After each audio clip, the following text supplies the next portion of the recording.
take on where we've gone in our society. I mean, I have my gripes about feminism. I mean, there's good things and bad things, but I think there's things really gotten out of hand. And I don't call myself a feminist, I call myself a humanist, because I really detest any kind of, demonizing of a gender and exalting of another gender. I mean, I think things are really messed up. I think today men really need to be honored in a way they never have been. I think that there's been an emasculation of the male that as women, we have a huge amount of power to either totally destroy a man or really support, build up, and inspire them. Yep, So that's accurate. How would you envision, again, the whole male-female thing? I think both are all messed up. Yeah, no, I think that, the whole feminist movement of the 60s and 70s, women were not exploring feminine energy at all. They were exploring masculine energy. They were tired of submitting to the man of the house who may have been conscious or unconscious. They were tired of being at his beck and call. Gosh, in Quebec, in this country, in 1965, women were not permitted to have a house or a loan or a Visa card or a bank account. They were totally the legal chattel of their father or their husband. In 1965, I didn't know it was French civil law. Wow. It was very recent. So the feminine, the women, were sick and tired of being under the thumb of masculine rule. So in the 60s and 70s, they decided, well, to hell with this stuff. I'm going to go out there, I'm going to get my own BMW, I'm going to get my own career, I'm going to get my own golden handshake, I'm going to get my own resume, my own RSP. So they strove to balance their feminine energy with a big dose of masculine energy. Right. So women became much more masculine, dress for success, women wear, business suits and all that kind of stuff. They were working on their masculine energy, which was much needed. But it's been overdone because most women are so out of touch now with their natural feminine energy. Yes. Not that they would have to give up what they gained, but they could add back to it natural feminine practices. Mm-hmm. During the same period of time, I took a look at my mother and father's relationship, and my father was a loving man, but he ruled the roost, and what he said was law in his household. My mom served him primarily. And, he retired and died. And I thought to myself, well, hell, that's not the way I want to go out. So during the same period when women were exploring their masculine energy, most men in North America explored their feminine energy. I grew my hair really long when I had hair, and I wore, those big bell-bottom jeans with beads on them. I had tie-dye shirts and played drums, and I was exploring my feminine energy. I wouldn't make a decision for love nor money because that was sort of a not right thing to do. When my father made decisions, it was like a punch would go through the house. We're going to A&W for dinner. It was just like this slap. So I didn't want to be like my dad, so I fell way over to the feminine side of the spectrum. It was fine in the 60s and 70s, but it's kind of been done. It's kind of been played out. Because women are, if you notice health problems of women, there's lots of breast cancer, lots of vaginal cancer, lots of internal feminine organ illnesses that women are suffering, as are men, because our natural flow of life energy, feminine and masculine, has been pushed down, squashed, suppressed.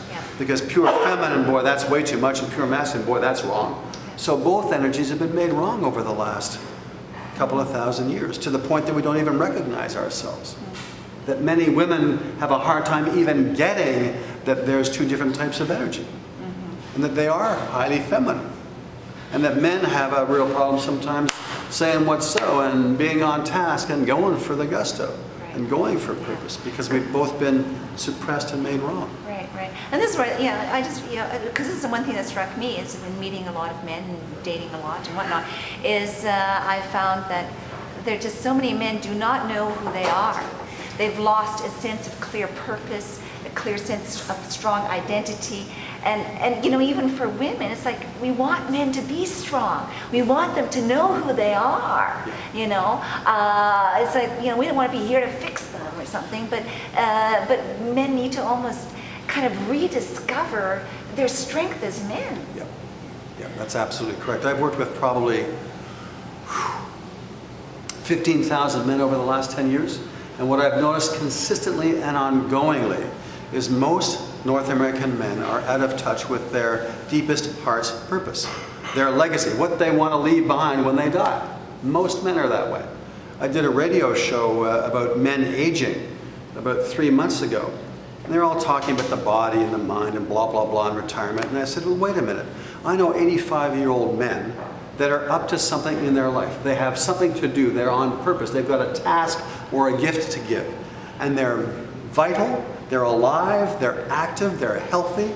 Yes. And other men who are the same age who aren't up to something are limp and dull and lifeless and couch potatoes. I don't mean it in a negative, derogatory way. I'm just noticing that for me as a man, if I'm not up to something, if I'm not going at something, if I haven't got a purpose on this planet, I get myself into trouble. I become limp and loose and floating. Yes. Or a New Age flowster guy. Yeah. It drives when I'm off my purpose and I'm just doping around, it drives my wife crazy because she knows my deepest heart. She knows I have a gift to give, and it gives her pain in her heart when I'm not doing it. And that's part of the difficulty in relationship, is some men haven't woken up yet to their deepest heart's calling, and their women are aching for them to do that.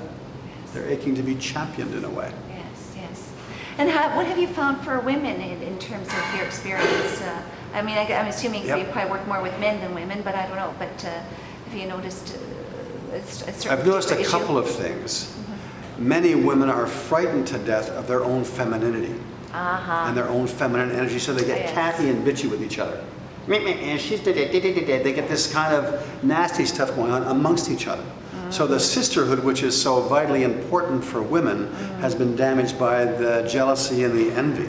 Yes. Because if I put myself in a woman's body and I'm not in touch with my own feminine energy, and I see a woman over there who's highly feminine, somehow in my body I get jealous and resentful because I'm not living it fully. Exactly. So I'm going to take it out on you and I'll get catty with you. Yes. So women are typically out of touch with their own natural, beautiful, juicy, sensual, feminine energy. Yes. Most women are a little on the stiff side and highly masculine. And the other thing I notice about women is they think that they have to drop their purpose and their goal to be feminine or to be successful in the workplace. It's exactly the opposite. It's exactly the opposite. I get so excited about this stuff. Because, one thing I find just for myself in my life is that there's such a need. It's great. But it is, I find that what would make a woman even more sexy, so you use that phrase, is the integration of the masculine and the feminine.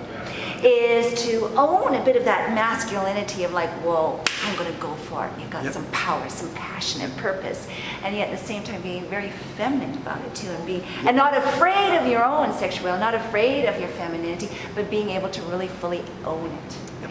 And then to integrate the two is like, whoa, that's hot. That's really hot, and to do it consciously. And to be aware of when you are using masculine energy and when you are using feminine energy. To make conscious, aware, personal choices. Same for men. I mean, I used to be a counselor. I mean, imagine if I just was using my full masculine energy and somebody came to me and said, well, I'm out of work and I need a job. Good. Write 14 resumes and go and apply now. Well, that's good direction, but was there any relationship built? None. So would I be helpful? No. So I had to rely on my feminine energy by conscious choice to build and nurture relationships so that the one I was setting out to help would feel enough trust that they would take what I had to offer and then go and act on it. Yes. So we have to, by conscious choice, learn to balance feminine and masculine in our own selves. Right.